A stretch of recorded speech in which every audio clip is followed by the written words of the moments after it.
గిరిజనుల ఇలవేల్పుగా కొలిచే పాడేరు మోదకొండమ్మ అమ్మవారిని ఏపీ స్పీకర్ అయ్యన్న పాత్రుడు సతీమణి పద్మావతి, డిప్యూటీ స్పీకర్ రఘురామకృష్ణరాజు సతీమణి రమాదేవి దర్శించుకుని పూజలు చేశారు.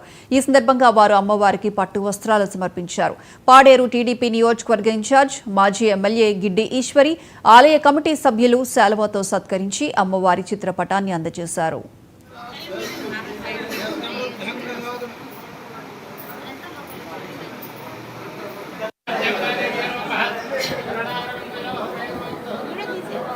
ఏ అకేషన్ వచ్చినా ఏదైనా సరే ప్రతి సంవత్సరం కూడా ఆన్వాయితీగా పాడేరు మోదకొండ అమ్మవారి గుడికి రావడం, మేము దర్శనం చేసుకోవడం ఒక అలవాటు. అలాగనే ఈరోజు మన స్పెషల్ ఏంటంటే డిప్యూటీ స్పీకర్ గారు రఘురామరాజు గారు మిసెస్ రమాదేవి గారు వచ్చారు. అలాగే మీ ఇద్దరు కూడా రావడం జరిగింది. మా కోడలు అలాగే మా జడ్పీటీసీ మేము రావడం జరిగింది. ఇక్కడ ఉన్నటువంటి ఇన్ఛార్జ్ ఎమ్మెల్యే గారు గిడ్డీశ్వరి గారు, మణికుమారి గారు, కాంతం గారు చాలా మంది అందరూ కూడా రిసీవ్ చేసుకొని అమ్మవారి దగ్గర తీసుకెళ్లి ప్రత్యేకంగా పూజలు చేయించడం జరిగింది.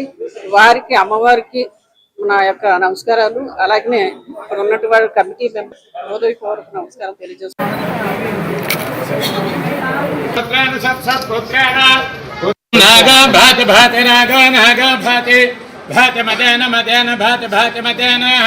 मजनखं खंदुना पूर्णेन्दुना सर्वरे शीलेन सर्वरे शीलेन प्रमदा शीलेन प्रमदा